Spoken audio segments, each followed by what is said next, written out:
Dan sebelum itu yang kami hormati Bapak Bidang Studi Biologi dan yang kami banggakan teman-teman kami semua. Terimalah salam kami dalam bahasa daerah Nias, Yahoo. Perkenalkan, kami dari kelompok 5, kami membahas mengenai hukum Mendel dan penyimpangan semu hukum Mendel. Sebelum itu, perkenalkan nama saya Juli Aldin Walubu sebagai moderator sekaligus pengaji pertama. Judul yaitu hukum Mendel dan penyimpangan semu hukum Mendel. Pada judul ini, kami membahas 5 bagian. Yang pertama, teori hukum pewaris sifat. Yang kedua, pewarisan sifat menurut hukum Mendel. Yang ketiga, alen. Yang keempat, alen ganda. Dan yang kelima yaitu penyimpangan semu hukum Mendel. Sebelum kita bahas satu persatu, tentu kita tahu dulu apa yang dimaksud dengan hukum Mendel dan penyimpangan semu hukum Mendel. Yang pertama yaitu hukum Mendel. Hukum Mendel adalah prinsip-prinsip dasar pewarisan sifat yang dikemukakan oleh Georg Mendel melalui percobaan pada tanaman kaca ercis. Hukum ini menjelaskan bagaimana sifat-sifat diwariskan dari induk ke turunannya melalui gen dan alen. Sementara itu, penyimpangan semu hukum Mendel adalah situasi di mana hasil persilangan tidak sesuai dengan perbandingan fenotip yang diharapkan berdasarkan hukum Mendel. Namun, prinsip dasar pewarisan Mendel tetap berlaku. Secara umum, ada 2 hukum Mendel. Hukum Mendel pertama atau segregasi. Hukum ini menyatakan bahwa setiap individu memiliki 2 alen untuk setiap sifat, dan alen-alen ini akan memisah atau bersegregasi secara bebas saat pembentukan gamet. Artinya, setiap gamet hanya akan membawa 1 alen untuk setiap sifat. Hukum Mendel kedua atau asortasi, yaitu hukum ini menyatakan bahwa alen-alen dari gen yang berbeda akan bergabung secara acak atau berasortasi saat pembentukan zigot. Ini berarti bahwa dalam persilangan dengan 2 sifat atau lebih, kombinasi alen yang berbeda dapat terjadi secara bebas.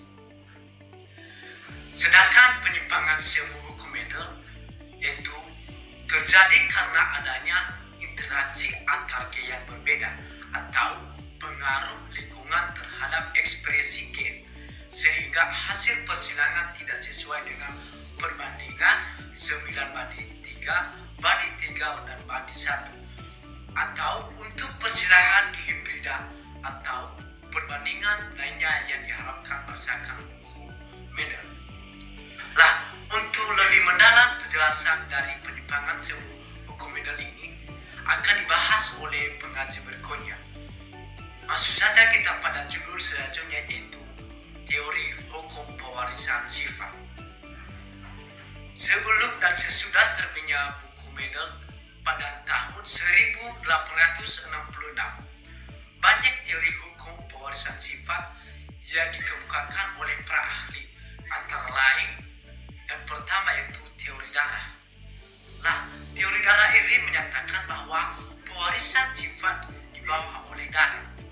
Teori ini gugur setelah ditemukannya transfusi darah, karena orang yang menerima donor darah tidak berubah seperti sifat pendonornya. Yang kedua yaitu teori performasi. Nah, teori ini juga menyatakan adanya makhluk hidup kecil di dalam gamet sebagai calon individu baru. Yang ketiga yaitu teori epigenis, atau teori ini mengkritik teori performasi.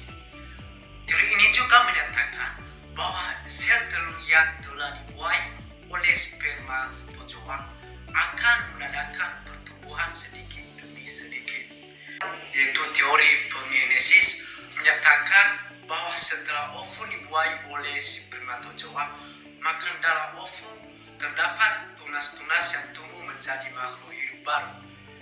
Yang kelima yaitu teori Hegel. Teori ini menyatakan bahwa yang bertanggung jawab atas pewarisan sifat adalah substansi inti dari spermatozoa.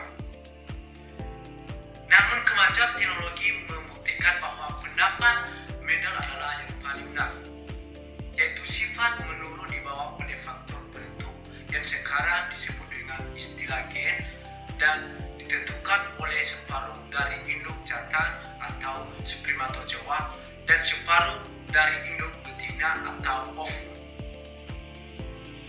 Judul selanjutnya yaitu pewarisan sifat menurut Mendel.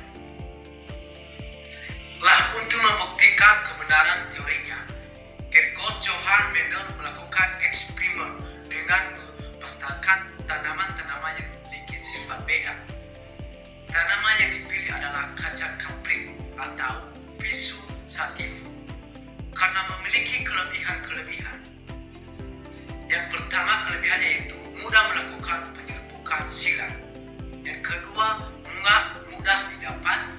Yang ketiga, mudah hidup atau mudah dipelihara. Yang keempat, cepat berbuah atau berumur pendek. Yang kelima, dapat terjadi penyerbukan sendiri. Yang keenam, terdapat jenis-jenis yang memiliki sifat beda yang mencolok. Misalnya, warna bunga ungu atau putih, warna biji hijau atau kuning, warna buah hijau atau kuning, bentuk biji bulat atau kisut, sifat kulit halus atau kasar, letak bunga, aksial atau terminal. Aksial ini artinya terletak di sepanjang batang. Terminal artinya terletak pada ujung batang. Yang selanjutnya ukuran batang, tinggi atau pendek. Untuk lebih memahami, di bawah ini ada gambar perbedaan sifat pada kacang kapring. Gambar tersebut adalah tabel yang menjelaskan sifat-sifat atau karakteristik fenotip pada tanaman kacang ercis atau Pisum sativum yang sering digunakan dalam studi genetika, terutama dalam hukum pewarisan Mendel. Kolom sifat karakteristik menunjukkan ciri-ciri yang pada kacang ercis, misalnya bentuk biji, warna biji, bentuk polo, dan lain-lain. Kolom fenotip menunjukkan dua bentuk ekspresi yang berbeda untuk setiap sifat, misalnya bulat dan mengkerut untuk bentuk biji, kuning dan hijau untuk warna biji. Pada bentuk biji dapat berubah bulat atau berkerut. Pada warna biji dapat berwarna kuning atau hijau. Pada bentuk polo dapat rata atau berlegu-legu. Pada warna polo dapat warna hijau atau kuning. Pada warna bunga dapat berwarna ungu atau putih. Pada posisi bunga dan polo dapat aksial atau pada batang atau terminal pada ujung. Pada panjang batang dapat panjang atau pendek. Pewarisan sifat menurut Mendel terbagi dua, yaitu genotipe dan fenotipe. Genotipe ini adalah susunan gen yang tidak tampak dari luar pada suatu individu. Misalnya AA huruf kapital untuk warna hitam pada mata dan BB huruf kapital untuk bentuk bulat pada kacang kopri. Sedangkan fenotipe adalah sifat yang tampak dari luar, misalnya rambut keriting, warna mata, dan ukuran tinggi tubuh. Contohnya, yang pertama sifat warna bulu biru pada ayam adalah fenotipe, disimbolkan dengan BB huruf kapital, maka BB huruf kapital adalah genotipe. Yang kedua yaitu sifat pemarah adalah fenotipe, disimbolkan dengan RR huruf kapital, maka RR adalah genotipe. Genotipe homozigot BB huruf kapital dan RR huruf kapital disebut homozigot dominan, sedangkan BB huruf kecil dan RR huruf kecil adalah homozigot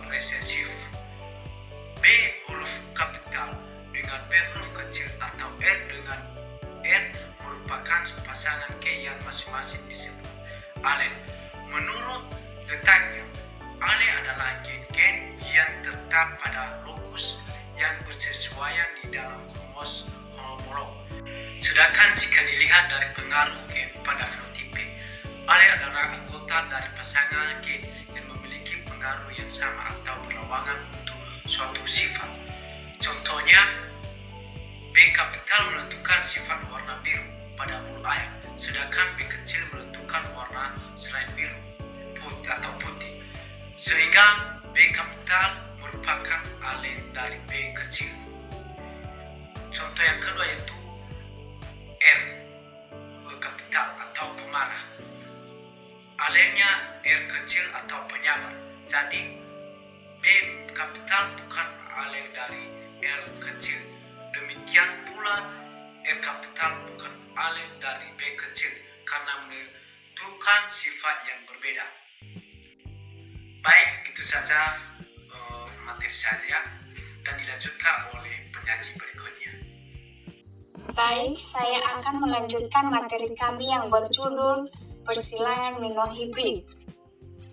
Persilangan minohibrid ini atau minohibrisasi ialah suatu persilangan dengan sifat yang berbeda. Di dalam minohibrid adalah persilangan dua individu sejenis dengan satu sifat yang berbeda.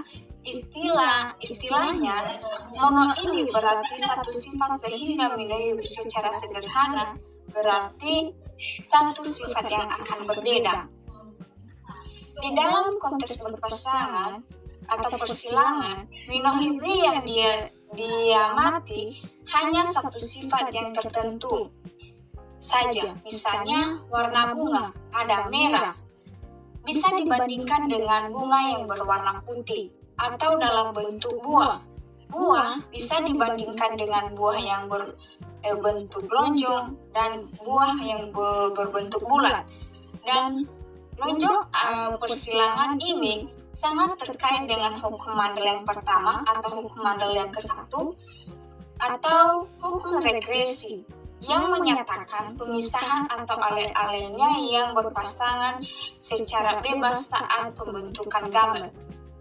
Yang kedua yaitu persilangan dihibrid. Persilangan dihibrid ini adalah distribusi, ialah suatu persilangan atau pembastaran dengan dua sifat yang berbeda. Di judul yang kedua ini juga sama halnya dengan judul yang pertama tadi. Di dalam persilangan dihibrid yang kedua ini juga membahas mengenai yaitu persilangan antara dua individu yang berbeda hanya dalam satu sifat atau karakteristik. Contohnya adalah persilangan antara tanaman mawar merah dan tanaman berwarna putih, atau antara kelinci berbulu pendek dan dengan berbulu panjang. Hasil ini menunjukkan bagaimana sifat-sifat tersebut diwariskan atau induk pada keturunan sesuai dengan hukum pewarisan Mandel. Contoh dalam persilangan minohibrid ini, yang pertama warna bunga berwarna mawar, yang induknya mawar merah atau homozigot dominan RR punya besar yang disilangkan dengan mawar putih atau homozigot resesif. Tujuan utama dari persilangan resiprok ini adalah untuk menentukan apakah pengaruh genetik suatu sifat berasal dari inti sel atau nuklir atau dari luar inti, misalnya dari organel mitokondria. Jika hasil kedua persilangan berbeda atau sitoplasma, jika hasil keduanya persilangannya, maka ada kemungkinan pengaruh dari sitoplasma atau gen ekstra kromosom. Jika hasilnya sama, maka pengaruh genetik kemungkinan besar hanya dari kromosom di inti sel. Yang keempat adalah tujuan dan Dextrotrox. Dextrotrox ini adalah persilangan antara individu F1 dengan salah satu induknya, atau induk dominan atau induk resesif. Artinya, tujuan dalam Dextrotrox ini adalah tujuan utamanya atau persilangannya balik adalah untuk memindahkan sifat atau gen yang diinginkan atau dari induk donor ke dalam latar belakang genetik yang sudah disukai atau induk yang berulang sampai mempertahankan sebagian besar karakteristik induk berulang tersebut. Tujuan utama dari Lestroklos ini juga atau uji silang adalah untuk menentukan genotipnya suatu individu yang menunjukkan fenotipe dominan, yaitu apakah individu tersebut homozigot atau jalur murni atau heterozigot. Uji silang juga bertujuan untuk mengetahui banyaknya macam gamut yang dihasilkan oleh individu yang genotipnya dipertanyakan. Sekian saja penjelasan dari saya, dilanjutkan oleh penyaji berikutnya. Masuk kita pada judul baru, yaitu bagian D, alel. Nah, sebelum kita masuk pada pembahasan mengenai alel, kita tahu yang namanya pengertian. Alel adalah bentuk alternatif dari suatu yang menepati lokus yang sama pada kromosom atau homolog. Alel dapat memiliki efek yang berbeda pada fenotipe individu, tergantung pada interaksi alel tersebut. Nah, ada juga ciri-ciri alel, yaitu terbagi menjadi 3 bagian. Yang pertama, variasi genetik. Alel merupakan variasi genetik yang berbeda dari suatu gen tertentu. Yang kedua, lokus yang sama. Alel-alel yang berbeda pada menempati lokus yang sama pada kromosom homolog. Yang ketiga, efek pada fenotipe. Alel dapat memiliki efek yang berbeda pada fenotipe individu, tergantung pada interaksi antara alel-alel tersebut. Nah, ada juga jenis alel yang terbagi menjadi 2 bagian, yaitu yang pertama, alel dominan. Alel memiliki efek dominan pada fenotipe individu. Yang kedua, alel resesif. Alel yang memiliki efek resesif pada fenotipe individu. Dalam keseluruhan, alel merupakan konsep dasar dalam genetika yang membantu menjelaskan variasi genetik dan bagaimana gen-gen tersebut berinteraksi untuk menghasilkan fenotipe tersebut. Kita pada judul baru, yaitu bagian E, alel ganda. Alel ganda adalah suatu kondisi di mana terdapat lebih dari 2 alel yang berbeda untuk suatu gen tertentu dalam suatu populasi. Alel ganda dapat terjadi karena adanya mutasi atau variasi genetik lainnya yang menghasilkan alel-alel. Ada juga ciri-ciri alel ganda, yaitu terbagi menjadi 3 bagian. Yang pertama, lebih dari 2 alel. Alel ganda memiliki lebih dari 2 alel yang berbeda untuk suatu gen tertentu. Yang kedua, variasi genetik. Alel ganda dapat terjadi karena adanya variasi genetik seperti mutasi pada kombinasi genetik. Yang ketiga yaitu pengaruh pada fenotipe. Alel ganda dapat memiliki pengaruh yang berbeda pada fenotipe individu, tergantung pada interaksi antara alel-alel tersebut. Ada juga pengaruh alel ganda pada pewarisan sifat. Alel ganda dapat mempengaruhi pewarisan sifat pada individu dengan cara yang kompleks. Alel ganda dapat menghasilkan fenotipe yang berbeda-beda, tergantung pada interaksi antara alel-alel tersebut. Dalam keseluruhan, alel ganda dalam suatu kondisi di mana terdapat lebih dari 2 alel yang berbeda untuk suatu gen tertentu dalam suatu populasi yang dapat mempengaruhi pewarisan sifat pada individu. Masuk kita pada judul kecil, yaitu nomor 1, alel ganda pada kelinci. Alel ganda pada kelinci adalah suatu contoh alel ganda yang terjadi pada gen yang menentukan bulu warna kelinci. Ganda ini memiliki beberapa alel yang berbeda yang dapat mempengaruhi bulu kelinci. Ada juga alel-alel pada gen warna bulu kelinci, terbagi 4 bagian, yaitu yang pertama, alel C atau warna bulu hitam. Alel C menentukan warna bulu hitam pada kelinci. Yang kedua, alel CCH atau warna bulu coklat. Menentukan bulu coklat pada kelinci. Yang ketiga, alel CH atau warna bulu coklat muda. Alel CH menentukan warna bulu coklat pada kelinci. Yang keempat, alel C atau bulu warna putih. Alel C menentukan warna bulu warna putih pada kelinci. Nah, ada juga interaksi antara alel-alel.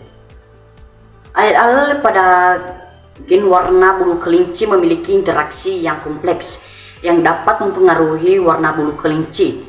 Berikut adalah contoh interaksi antara alel-alel terbagi menjadi 3 bagian. 1. Alel C atau hitam domain terhadap alel CCH atau coklat.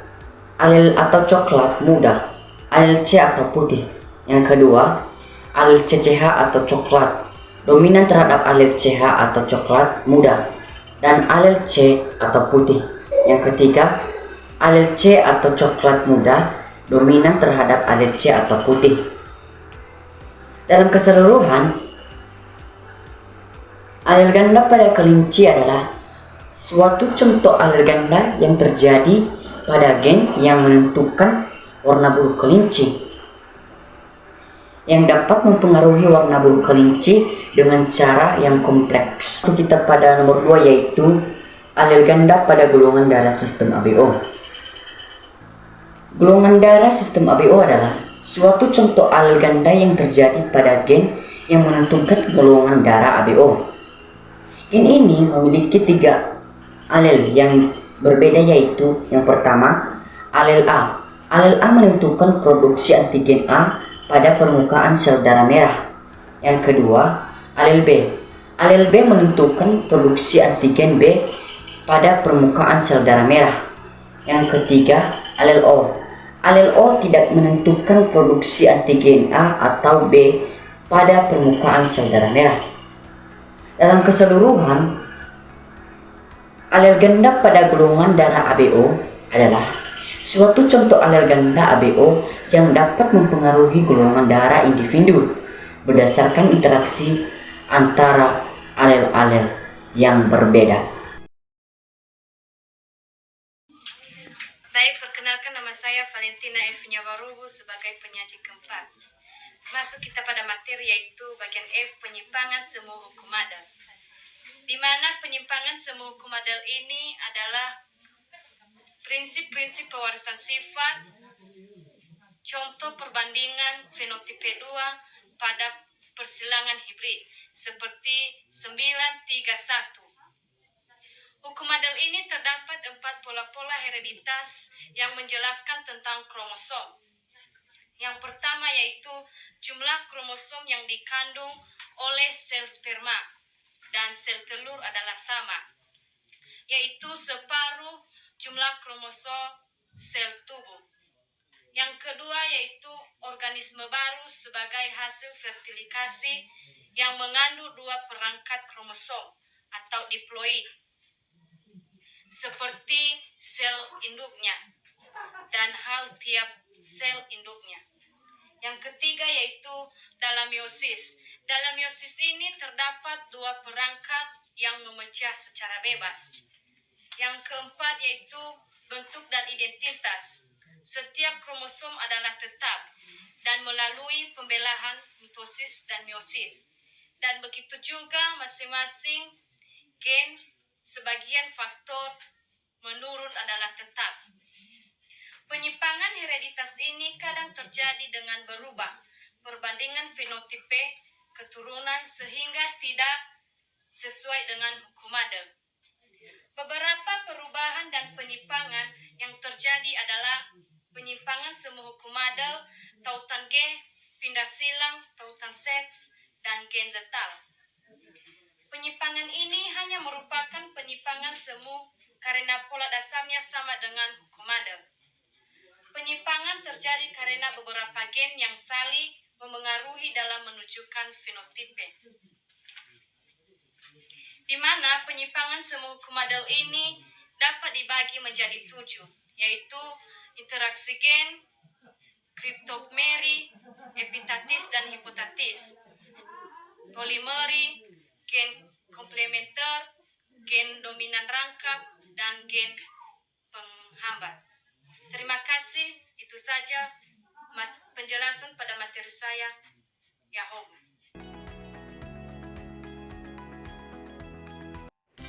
Kali ini kita akan belajar mengenai penyimpangan semu hukum Mendel. Apa sih yang dipelajari dalam penyimpangan semu hukum Mendel? Jadi nanti akan terbagi menjadi beberapa macam penyimpangan semu hukum Mendel, di mana ada beberapa tipe persilangan yang menyimpang dari hukum-hukum yang sudah dijabarkan oleh Mendel. Ada 5 macam penyimpangan semu hukum Mendel. Nah, tapi sebelumnya akan ingatkan lagi ya, kalau kalian masih ingat, pada persilangan di hibrid hukum Mendel, itu sesama heterozigot yang disilangkan, pada F2-nya itu fenotipnya akan menghasilkan perbandingan 9:3:3:1.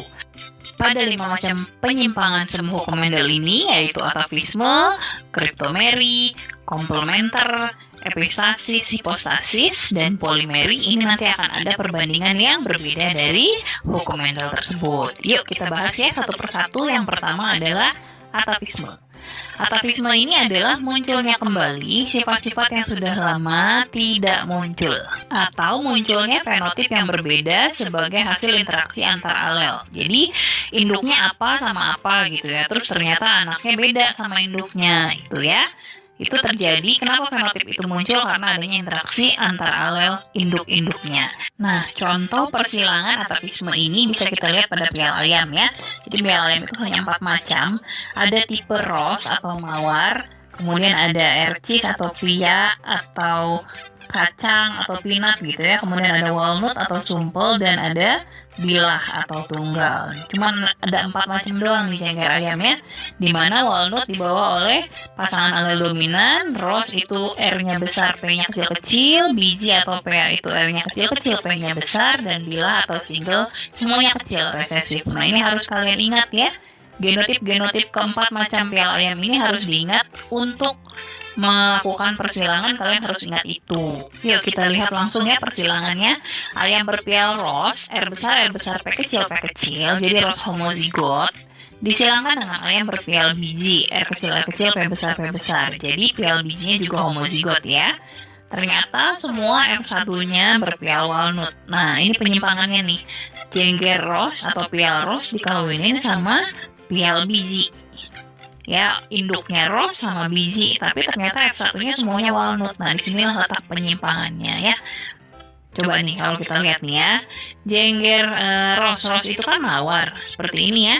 Kemudian biji itu ercis atau kacang. Coba perhatikan bentuknya seperti itu.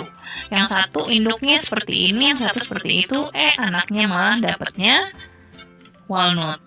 Nah, kayak gitu ya. Disinilah letak penyimpangannya. Karena anaknya yang dihasilkan itu berbeda dengan induknya. Oke, kita kembali ke soal ya.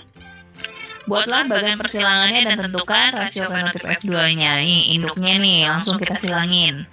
R besar, P kecil, gametnya adalah R besar dan P kecil. Kemudian R kecil, P besar, gametnya adalah R kecil dan P besar. Lalu dapat keturunannya langsung aja ya, kita sambungin nih R besar, P kecil sama R kecil, P besar. Anaknya cuman satu macam, R besar, R kecil, P besar, P kecil. 100% walnut untuk F1. Lalu F1 kita silangkan dengan sesamanya, dijadikan P2. R besar, R kecil, P besar, P kecil dengan sesamanya disilangkan ya. Masing-masing R besar, R kecil itu ada 4 gamet, yaitu R besar, P besar, R besar, P kecil, R kecil, P besar, dan R kecil, P kecil ya. Ada 4 macam. Begitu pula dengan induk yang satunya memiliki 4 gamet juga.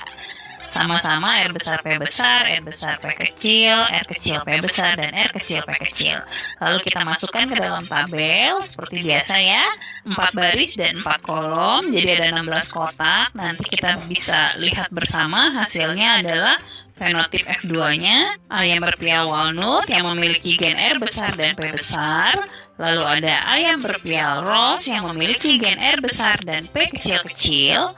Lalu ada ayam berpial biji dengan gen R kecil-kecil dan P besar. Dan yang terakhir ada ayam berpial bilah dengan gen R kecil-kecil dan P kecil-kecil juga. 9:3:3:1. Itu kalau yang disilangkan sesama heterozigot. Nah, sekarang kita lihat ya, kalau yang disilangkan bukan sesama heterozigot. Seekor ayam berpial walnut heterozigot ganda, kita tes cross. Heterozigot ganda itu berarti R besar R kecil, P besar P kecil. Kemudian di tes cross. Tes cross itu berarti disilangkan dengan genotip yang semuanya gennya resesif ya. R besar R kecil, P besar P kecil, ada 4 gametnya, R besar P besar, R besar P kecil, R kecil P besar, dan R kecil P kecil. Sementara R kecil P kecil gametnya hanya 1. Lalu kita masukkan di tabel seperti ini ya. Nanti kita akan dapatkan keturunannya ada 4 macam, yaitu walnut, rose, biji, dan bilah yang masing-masing frekuensinya sama, 1:1:1:1. Oke, selanjutnya kita masuk ke yang kedua, yaitu kriptomeri. Kriptomeri adalah sifat gen dominan yang tersembunyi. Jadi, jika gen dominan tersebut berdiri sendiri, tidak akan muncul menjadi suatu fenotip. Ya, meskipun dominan, dia tersembunyi kalau berdiri sendiri. Contohnya adalah pada bunga Linaria marokana. Jadi kalau kalian dengar Linaria marokana, itu biasanya arahnya pertanyaannya ke kriptomeri tuh. Jadi bunga ini tuh punya 2 macam atau 2 pasangan gen. Yang pertama A dan yang kedua adalah B. Jadi kalau gen A-nya besar, itu dia punya pigmen merah. A kecil tidak punya pigmen merah, B besar dia berarti sitoplasmanya basa, dan B kecil itu berarti sitoplasmanya asam. Apa sih pengaruhnya asam basa sama warna? Nah, kita lihat nih, basa. Kalau kalian ingat kertas lakmus merah dimasukkan ke dalam larutan basa, berubah jadi biru. Ya, berarti kecenderungan basa itu adalah warna biru. Sementara kalau asam, lakmus biru dikasih ke asam jadi merah. Jadi kalau pigmen merah ketemu sama basa, merah ketemu biru jadinya ungu. Jadi kalau punya gen A besar dan B besar, A besar itu punya pigmen merah, B besar basa. Merah ketemu basa jadinya ungu. Kemudian kalau ada A besar tapi B-nya kecil-kecil, berarti dia punya pigmen merah tapi sitoplasma asam. Merah ketemu asam jadinya tetap merah. Nah, sementara kalau dia A-nya kecil-kecil, mau basa ataupun asam, sitoplasmanya tetap saja warnanya putih. Yuk kita lihat langsung nih persilangannya ya. Bunga Linaria marokana berwarna merah dengan genotip A besar B kecil disilangkan dengan bunga putih yang A kecil B besar. Yuk kita silangin sampai F2 ya. A besar B kecil A kecil B besar. Masing-masing punya gamet 1 ya. A besar B kecil dan A kecil B besar, lalu kita langsung ketemuin. Jadi F1-nya semuanya 100% A besar A kecil B besar B kecil. Atau fenotipnya ungu ya. Jadi orang tuanya induknya merah putih, anaknya ungu. Tuh ya, udah penyimpangannya kelihatan banget ya. Lalu kita silangkan sesama F1, masing-masing akan memiliki 4 gamet. A besar B besar, A besar B kecil, A kecil B besar, dan A kecil B kecil. Ya, induk yang satunya juga sama, punya 4 macam gamet. Kita masukin ke tabel seperti biasa. Jadi di F2 kita punya 3 macam fenotip, yaitu ungu, merah, dan putih. Ungu itu punya A besar dan B besar, kemudian merah punya gen A besar tapi B-nya kecil-kecil, dan putih kalau A-nya kecil-kecil semua. Nah, di sini ya kriptomerinya. Jadi sifat basa atau B besar itu tidak akan muncul atau tersembunyi kalau tidak bersama dengan A besar. Perbandingan akhirnya adalah 9:3:4. Selanjutnya yuk kita coba contoh soal jika induk yang berbeda disilangkan, bagaimanakah perbandingan keturunannya ya. A besar A kecil, B kecil itu merah disilangkan dengan A kecil B besar B kecil. Bagaimanakah keturunannya? A besar A kecil B kecil itu gametnya ada 2, A besar B kecil dan A kecil B kecil ya. Kemudian A kecil B besar B kecil itu gametnya juga ada 2, yaitu A kecil B besar dan A kecil B kecil ya. Cara mencari gamet kalian bisa lihat di video sebelumnya ya, yang mengenai hukum Mendel. Lalu kita masukin gamet-gametnya ke dalam tabel, kita akan peroleh seperti ini. Yang punya gen A besar dan B besar menjadi ungu, lalu A besar dan B kecil itu merah, dan kalau A-nya kecil-kecil jadinya putih. Jadi perbandingan keturunannya adalah ungu banding merah banding putih 1:1:2. Seperti itu. Nah, itu tadi kriptomeri. Sekarang kita lanjut ke yang ketiga, yaitu gen komplementer. Komplementer adalah interaksi antara gen-gen dominan dengan sifat yang berbeda, tetapi keduanya saling melengkapi. Jadi ada dua gen yang harus bersamaan untuk memunculkan suatu fenotip tertentu. Kalau salah satu gennya tidak muncul, maka sifat yang dimaksud tidak akan muncul. Contohnya adalah pada sifat bisu tuli ya, tapi bisu tuli ini resesif. Jadi sifat normal itu yang dominan. Gen-gen dominan harus bersamaan supaya bisa jadi normal. Nanti kita akan bahas di contoh soal ya. Sekarang kita akan bahas dulu warna ungu pada bunga Lathyrus odoratus. Jadi kalau kalian dengar Lathyrus odoratus, itu berarti arahnya ke pertanyaan gen komplementer ya. Warna ungu pada bunga Lathyrus odoratus dipengaruhi oleh pigmen ungu dan enzim pengaktif pigmen tersebut.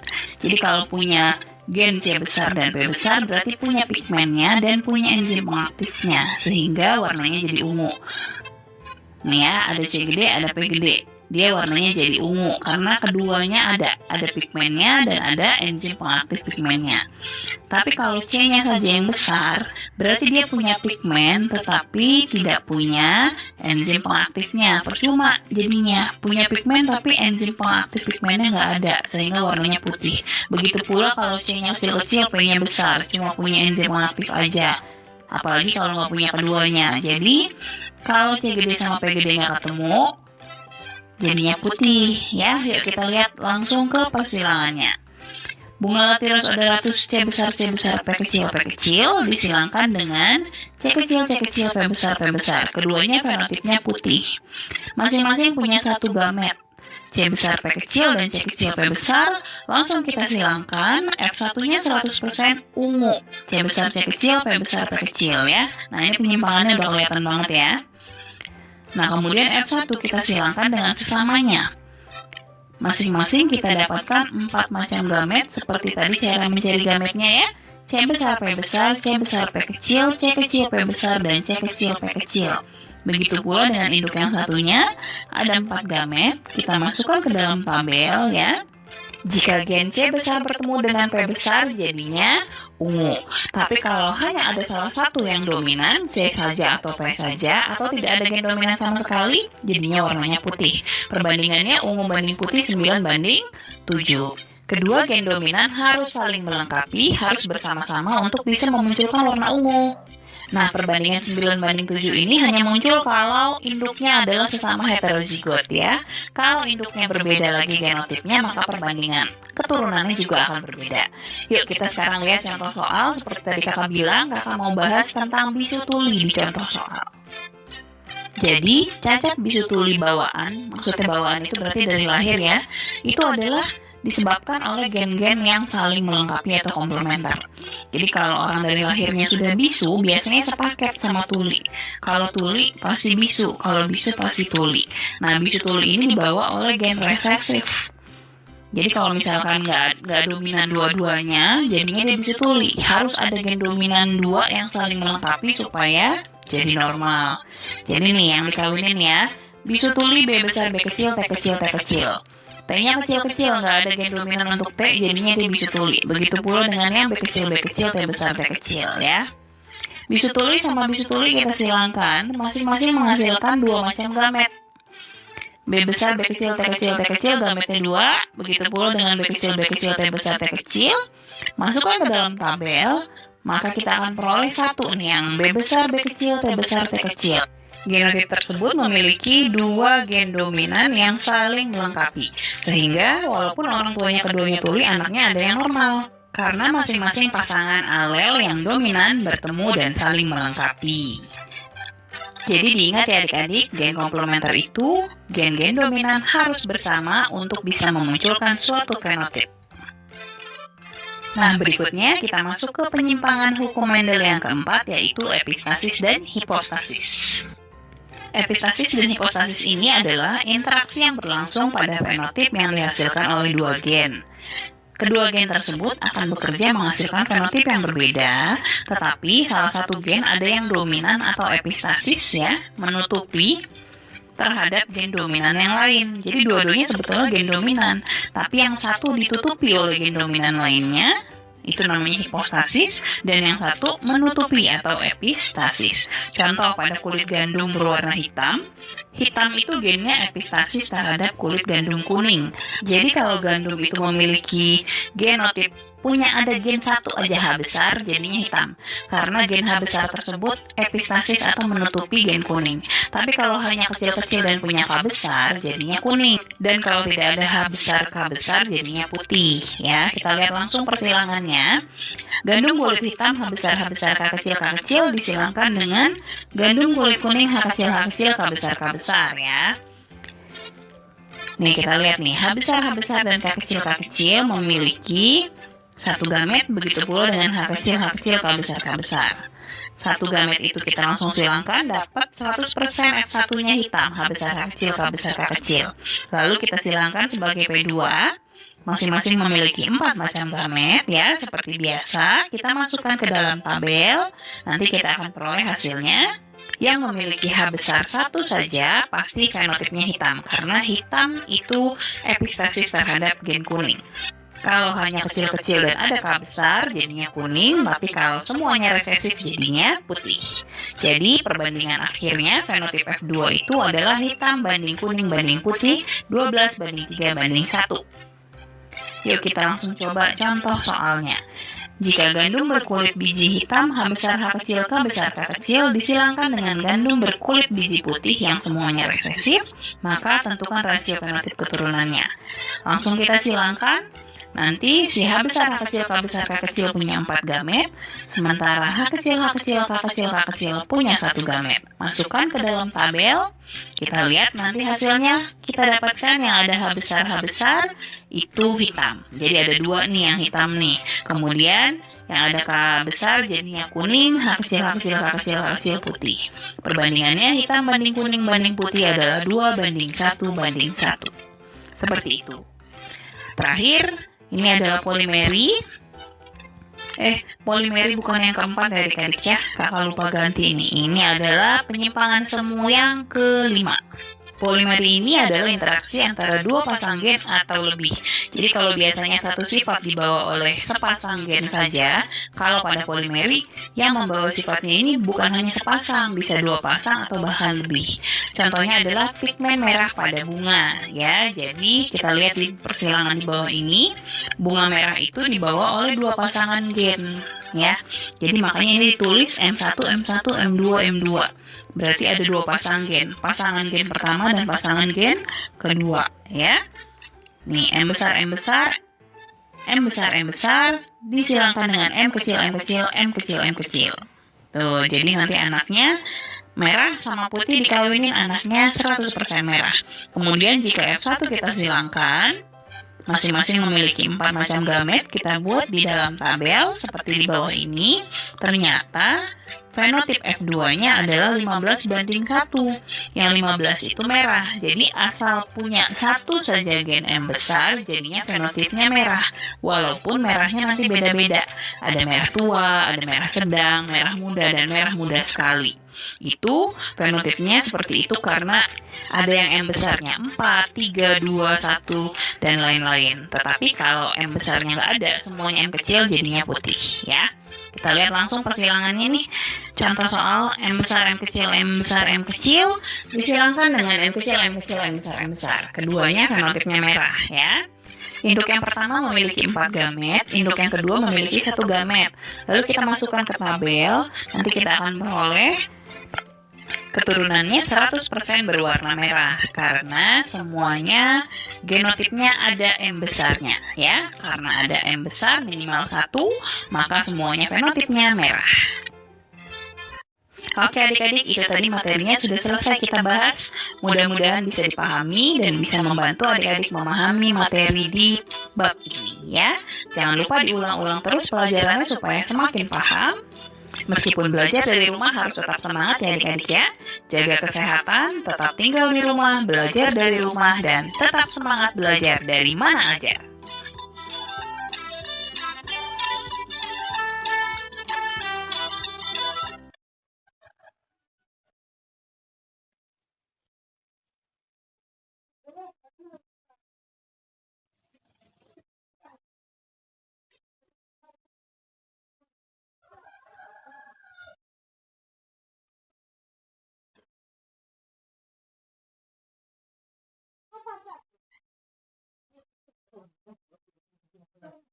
Gue gak benar.